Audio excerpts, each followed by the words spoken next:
धार्मिक शास्त्रों में सर्वपितृ अमावस्या का खास महत्व माना गया है क्योंकि यह पितृ पक्ष की समाप्ति का दिवस होता है। आइए यहाँ जानते हैं सर्वपितृ अमावस्या के 10 अनसुने रहस्य के बारे में। शास्त्रों के अनुसार कुतुब रोहिणी और अभिजीत काल में श्राद्ध करना चाहिए। प्रातः काल देवताओं का पूजन और मध्याह्न में पितरों का, जिसे कुतुब काल कहते हैं कि जो नहीं आ पाते हैं या जिन्हें हम नहीं जानते हैं, उन भूले बिसरे पितरों का भी इसी दिन श्राद्ध करते हैं। अतः इस दिन श्राद्ध जरूर करना चाहिए। सर्वपितृ अमावस्या पर ज्ञात अज्ञात सभी पितरों का श्राद्ध करने की परंपरा है। अगर कोई श्राद्ध तिथि में किसी कारणवश से श्राद्ध न कर पाया या फिर श्राद्ध की तिथि मालूम ना हो, तो सर्वपितृ श्राद्ध अमावस्या पर श्राद्ध किया जा सकता है। मान्यता है कि इस दिन सभी पितर आपके द्वार पर उपस्थित हो जाते हैं। सर्वपितृ अमावस्या पर तर्पण, पिंडदान और ऋषि एवं पितृ पूजन के बाद पंच बलि कर्म करके 16 ब्राह्मणों को भोजन कराया जाता है या यथाशक्ति दान किया जाता है।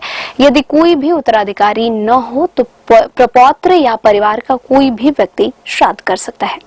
श्राद्ध पक्ष के दिनों में और खासकर अंतिम तिथि यानी अमावस्या के दिन तो गृह कलह, क्लेश करना, शराब पीना, चरखा, मांसाहार, बैंगन, प्याज, लहसुन, बासी भोजन, सफेद तिल, मूली, लौकी, काला नमक, सत्तू, जीरा, मसूर की दाल, सरसों का साग, चना आदि वर्जित माना गया है। शास्त्र कहते हैं कि पुनः मन रकात त्रायते इति पुत्र, जो नरक से त्राण करता है वही पुत्र है।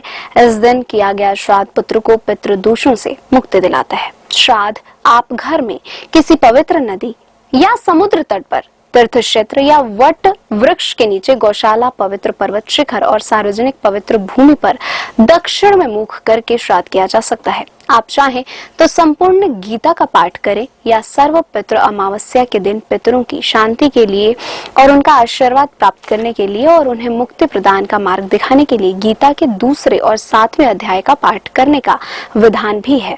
सर्वपितृ अमावस्या पर पितरों को विदा करने की अंतिम तिथि होती है। 15 दिन तक पितृ घर में विराजते हैं और हम उनकी सेवा करते हैं। फिर उनकी विदाई का समय आता है। अतः इसे सर्वपितृ मोक्ष अमावस्या, पितृ विसर्जनी अमावस्या, महालय समापन और महालय विसर्जन भी कहते हैं। सर्वपितृ अमावस्या पर पितृ सूक्तम पाठ, रुचिकृत, पितृ स्त्रोत, पितृ गायत्री पाठ, पितृ कवच पाठ, पितृ देव चालीसा और आरती, गीता पाठ और गरुड़ पुराण का पाठ करने का अत्यधिक महत्व माना गया है।